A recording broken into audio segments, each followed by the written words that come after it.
చదువుతో వచ్చిన జ్ఞానం మనిషిని ఉన్నత స్థానంలో నిలబెడుతుందన్నారు పాలకుర్తి ఎమ్మెల్యే యశస్విని రెడ్డి. జనగామ జిల్లా కొడకండ్ల మండల కేంద్రంలో 2024-25 ఎస్ఎస్సీ పరీక్ష ఫలితాల్లో ఉత్తమ ప్రతిభ కనబరిచిన విద్యార్థులకు అభినందనలు తెలిపారు. పద్మశాలి భవనంలో doctor Hanumanla Jhansi Rajender Reddy family charitable trust ఆధ్వర్యంలో ఏర్పాటు చేసిన కార్యక్రమంలో 140 మందికి ప్రోత్సాహకాలు అందించారు. ట్రస్ట్ ఆధ్వర్యంలో మరో 10 రోజుల్లో ఫ్రీ కంప్యూటర్ ట్రైనింగ్ నిర్వహించనున్నట్టు తెలిపారు. కార్యక్రమంలో ట్రస్ట్ ఫౌండర్ ఝాన్సీ రెడ్డి, విద్యార్థులు పాల్గొన్నారు. ఇంటిగ్రేటెడ్ స్కూల్స్ ఉంటే చాలా మంది పిల్లలు ఇప్పుడు స్తోమత లేకపోయినా చాలా మంది ప్రైవేట్ దాంట్లో చేర్పిస్తున్నారు పేరెంట్స్. కొంతమంది వాళ్ళందరూ కూడా ఇంటిగ్రేటెడ్ స్కూళ్ళల్లో జాయిన్ చేయించే విధంగా ఈ ఇంటిగ్రేటెడ్ స్కూల్స్ అనేది అయినాక క్లిక్ అవుతుందని నేను ఆశిస్తున్నా. అండ్ అది డెఫినెట్గా అవుతుంది కూడా.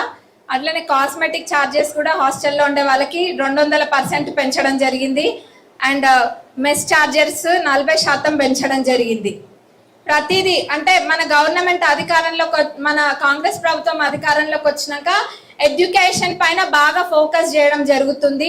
ప్రతి చిన్నది కూడా చూసి ఎడ్యుకేషన్ పైన ఫోకస్ చేస్తున్నారు. ఎందుకంటే పిల్లలు మంచిగా ఉండి ఎప్పుడైనా రూట్స్ మంచిగా ఉంటే చెట్టు మంచిగానే ఉంటుంది. కాబట్టి చిన్నప్పటి నుంచే నేర్పించేవన్నీ కూడా ఎడ్యుకేషన్ అనేది కూడా మంచిగా ఉండాలి. అండ్ బేసిక్ ఫెసిలిటీస్ కూడా స్కూల్స్లో మంచిగా ఉండాలని చెప్పి ప్రతిదీ కూడా ఆలోచించి చేయడం జరుగుతుంది. అట్లనే ఇంటర్ అయిపోయినాక బీటెక్ వెళ్ళే పిల్లలకు కూడా కౌన్సిలింగ్వి డెఫినెట్గా మన నియోజకవర్గంలో ఏర్పాటు చేయాలన్న ఆలోచన మీ అందరినీ చూస్తే వచ్చింది. తప్పకుండా అది ఏర్పాటు చేస్తాం. అట్లనే నేను అప్పుడు నా శాలరీ డొనేట్ చేస్తా అని చెప్పిన ఎలక్షన్స్ ముందు. అది ఇప్పటిదాకా చేయలేదని అనుకోకండి, ఆల్రెడీ ఆలోచన చేసిన. కంప్యూటర్లు తీసుకున్న ఆ శాలరీ తోటి త్వరలో అంటే మెయిన్ సమ్మర్లోనే ఎవరైనా క్రాష్ కోర్సెస్ నేర్చుకునేది సమ్మర్లోనే పిల్లలు ఎవరైనా కానీ స్టూడెంట్స్. ఇవాళ ఫస్ట్ ఆలోచించిన ఏం చేద్దాము, శాలరీ డొనేట్ చేస్తాను కదా ఏం చేద్దామని బాగా ఆలోచిస్తుంటే ఏవేవో ఐడియాలు వచ్చినాయి. కానీ మళ్ళీ అనిపించింది వేరే ఎందుకు చేయాలి, ఎడ్యుకేషనే. ప్రతి చిన్నదానికి కూడా ఇవాళ రేపు దేనికైనా ఒక సూపర్ మార్కెట్లో పోయి క్యాషియర్ జాబ్ చేయాలన్నా కంప్యూటర్ వచ్చి ఉండాలి, అవునా కాదా?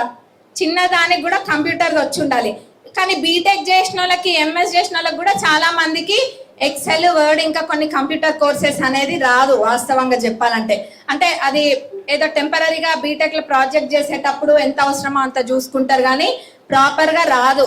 ప్రైవేట్ దాంట్లో క్రాష్ కోర్స్ చేయడానికి పోతే ఎట్లయితే ఉంటుందో తక్కువ మంది స్ట్రెంత్ తోటి 25-30 మందినే ఒక్కసారి కూర్చోబెట్టాలి. లేకపోతే గుంపులో ఇప్పుడు ఏదో నేను అన్నా కదా, నేను చేసేసిన కదా అని చేతులు దులుపుకోవడం కాదు.